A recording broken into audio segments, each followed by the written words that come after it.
오늘은 자유 그리고 노년의 로맨스에 대해서 생각해 보겠습니다. 나는 소설책을 좋아하는데 다양한 시대와 장소, 다양한 분야의 삶을 간접적으로 체험할 수 있기 때문입니다. 특히 훌륭한 작가들이 쓴 소설에는 작가의 가치관과 철학이 담긴 문장들이 보물처럼 숨겨져 있습니다. 거의 매일 나는 보물찾기 하는 설레는 마음으로 소설책을 읽고 있습니다. 보물을 찾아낼 때마다 성취감과 행복을 느낍니다. 환갑을 맞이하는 나이가 되니 돋보기 안경 없이는 책을 읽을 수 없습니다. 하지만 유튜브 오디오북에서 책을 대신 읽어주는 사람들을 많이 발견했습니다. 정말 고맙고 친절한 사람들입니다. 며칠 전에는 중국 작가 예렌 커의 그해 여름 끝이라는 소설을 들었는데 겸손하고 순박하며 청렴한 유부남 자오린과 그의 인간미에 반한 처녀 이야기입니다. 사랑하는 속내를 감추며 애써 태어난 척하는 자오린은 처녀의 사랑을 받아들이지 않지만 오래도록 후회하며 애석해합니다. 몇 장면을 소개해 드리겠습니다. 마침내 그는 육류와 계란 코너 사이 테이블 앞에 서 있는 왕호이를 발견했다. 가족을 만나러 고향에 내려가 아내 집에 갔을 때에도 가슴이 몹시 쿵쾅거렸었다. 수많은 소설에 묘사되었듯이 가슴속에 미친듯이 달리는 토끼 한 마리가 들어있는 것 같았다. 왕호이도 그를 보았다. 그 순간 두 사람은 몸이 그대로 굳어버렸다. 그는 왕호이의 얼굴에 홍조가 번지는 것을 발견했다. 이마에 가늘게 빛나는 땀방울도 맺혀 있었다. 흔히 예쁘고 똑똑하다는 말은 그녀를 두고 하는 말이었다.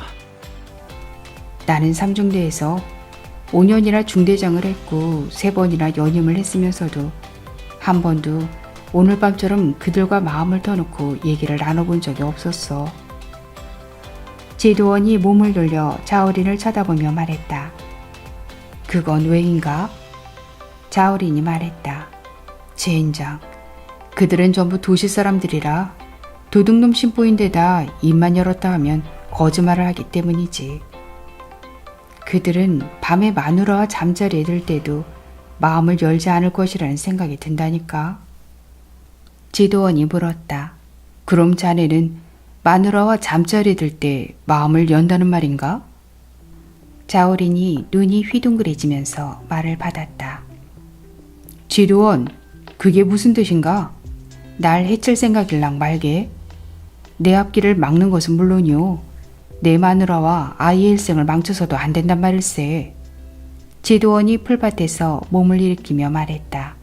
자오린, 우리는 농촌에서 입대해서 둘 다 같은 중대에서 사병생활을 했지. 1979년 전쟁 때는 같은 참호에서 생사를 같이 했고 말이야. 지금은 또 3년째 같은 부대에서 일하고 있지 않은가?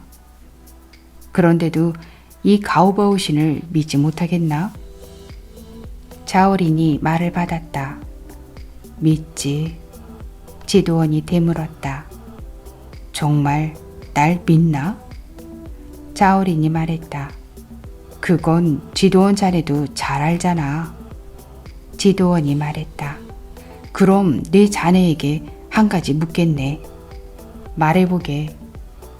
자네와 시내에 있는 그 야채회사 회계원은 대체 어떤 사이인가? 자오린이 대답했다. 아무런 사이도 아닐세. 지도원이 다시 물었다. 정말인가? 젠장. 난 남을 이용할 줄 모른다니까. 지도원이 말했다. 자네가 군인이고 중대장이기 때문에 묻는 걸세. 앞길을 생각해야지. 자오린이 말을 받았다. 사람이 양심이 없어서는 안 되는 법일세. 맞아, 양심이 없어서는 안 되겠지. 또다시 침묵이 흘렀다. 아주 긴 침묵이었다. 국가가 경영하는 시장에서 자오린이 말합니다. 여기는 자유시장보다 공기가 안 좋은 것 같군. 친구가 자오린에게 말합니다. 우리가 살면서 뭘 더 바라겠나? 자기 인생의 몫을 살아내는 것뿐이지. 자네도 자신을 너무 속박하지 말았으면 좋겠네. 공산 독재 치하에서 살고 있는 작가는 속박을 벗어난 자유로운 공기를 마시고 싶었을 것입니다. 그는 1년 전 홍콩 시위 당시 민주화 시민들을 응원하면서 이렇게 말했습니다. 我非常不赞成任何以任何理由进行的暴力活动。第3点，我想说一点，人的生命高于一切，无论发生任何事情，人的生命都是大于一切的。我想非常清楚地表达一点，就是我非常理解整个人类为人的尊严和自由所有的努力。 독재를 몹시 싫어하는 나도 그의 생각과 홍콩 민주화를 지지합니다. 아무튼 나는 순진한 자오린에게서 처녀 여선생 미령이의 사랑을 받고 고민하는 개영묵의 남자 주인공을 떠올렸습니다. 아직 어떤 여자로부터 단 한 번의 추파도 주고받아 본 적이 없이 연애란 오직 활자 속에서밖에 구경해 본 일이 없는 내가 이제 난생 처음으로 그것도 대담하게 팔뚝을 붙들리고 보니 그것이 싫지는 않건만 어쩐지 두려웠다. 첫째, 나에게는 아내가 있지 않나. 그리고 연애를 한다면 그것은 무슨 큰 일을 저질러 놓는 것도 같기 때문에 나는 실상 나를 사랑하는 미령이가 싫지 않았다. 나도 그동안 미령으로부터의 태도를 살피며 적지 않게 혼자 속을 태워온 것이 사실이다. 그러나 연애를 한다고 하고 뒤에 올 두려움이 사랑의 불길을 가로막고 서는 것을 얼마나 애달파했는지 모른다. 또 박완서 작가의 마른 꽃에서 이제는 노년이 된 군인 자오린과 그의 연인이 술잔을 부딪히며 정답게 얘기를 나누는 장면을 생각해 보았습니다. 그때 우리가 위스키나 와인 맛보다 더 좋아한 것은 그 집 분위기였고, 그 집 분위기에서 빼놓을 수 없는 것은 그 집 단골인 늙은 한 쌍이었다. 점잖고 우아하고 여유 있어 보이는 노신사와 노부인은 늘 바텐더를 마주보는 스탠드에 앉았다. 등받이 없이 다리만 긴 의자가 그들에겐 고가의 액세서리처럼 잘 어울렸다. 연인들을 위한 어둑시근하고 은밀한 자리도 많은데 그들이 단골로 앉은 스탠드는 밝고 도드라져서 도리어 은밀하게 보였다. 그들이 먼저 차지하면 늘 거기 앉던 사람도 그 근처를 피했다.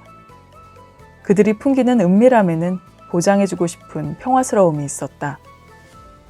그럼에도 불구하고 우리는 그들을 노부부라 여기지 않고 늙은 연인들이라고 여기고 싶어 했다. 그건 순전히 우리의 바람일 뿐. 그들 사이의 진짜 관계에 대해서는 끝내 모르고 말았다.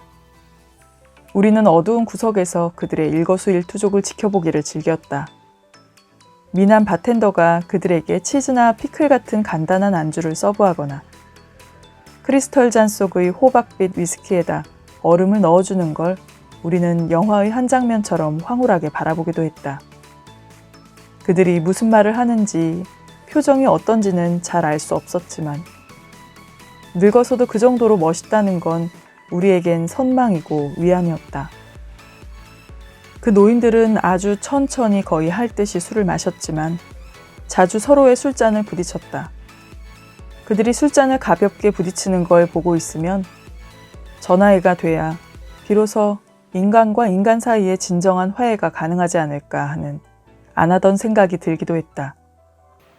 필리핀에서는 골프 운동이 한국과 비교하여 무척 저렴합니다. 한 번 라운딩에 5시간 정도 10,000보 이상 잔디밭을 걸으니 노인들의 건강에 매우 좋습니다.